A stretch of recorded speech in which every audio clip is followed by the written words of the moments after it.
G'day and welcome to Making a Model in Wood.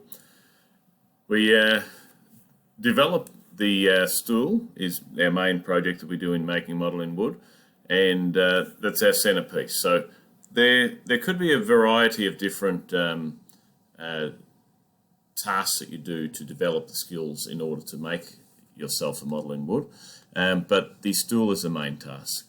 So the stool has evolved over the years. So we've started off with a really basic stool many years ago, really basic little stool there, and that one can go back 50 years or so at schools.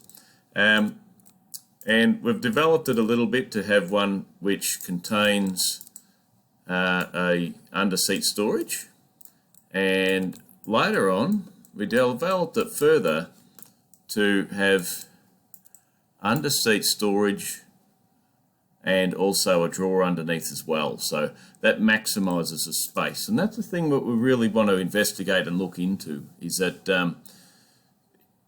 that use of the space you have around you and maximizing it to make that more interesting.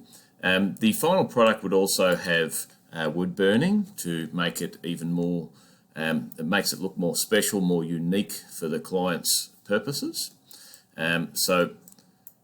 So a good little task there. You can see that you would have to have a little bit of an understanding of SketchUp, so in a way that you can understand the drawing. So you don't have to design in SketchUp, you have to follow a design in SketchUp. So you'd have to be able to do some of the things I'm doing right now is you'd learn, we'd teach you how to manipulate the drawing, so you can pull things apart, have a look at how they work and understand those parts. So underneath here you'd be able to explode this, and you'd be able to rip these parts out.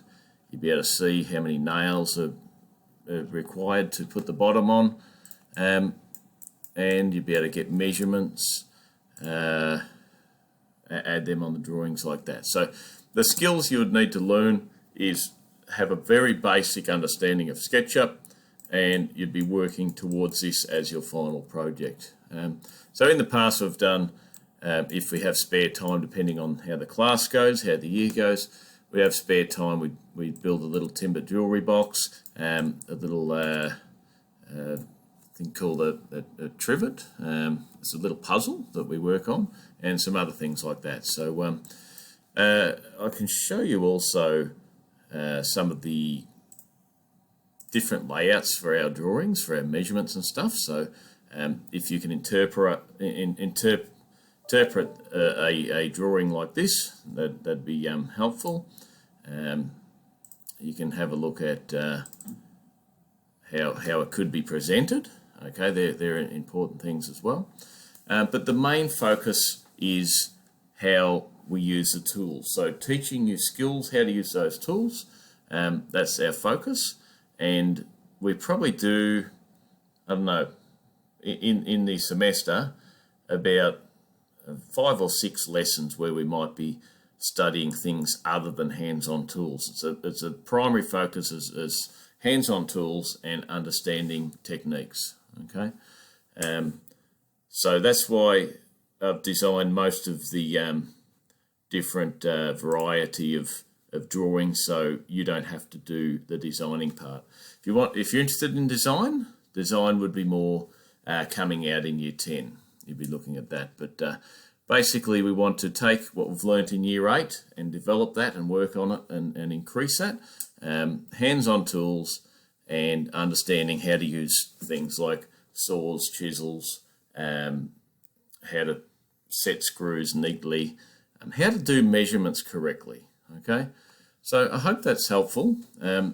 You can also access those plans off the SketchUp warehouse if you're interested in looking at them in further detail. But thank you guys, and I hope that helps you to understand. If you need further details, you can email me or Mr. Coughlin as well. That'd be fair, and we'd be able to answer any questions that you have. Okay, thanks a lot. See you guys.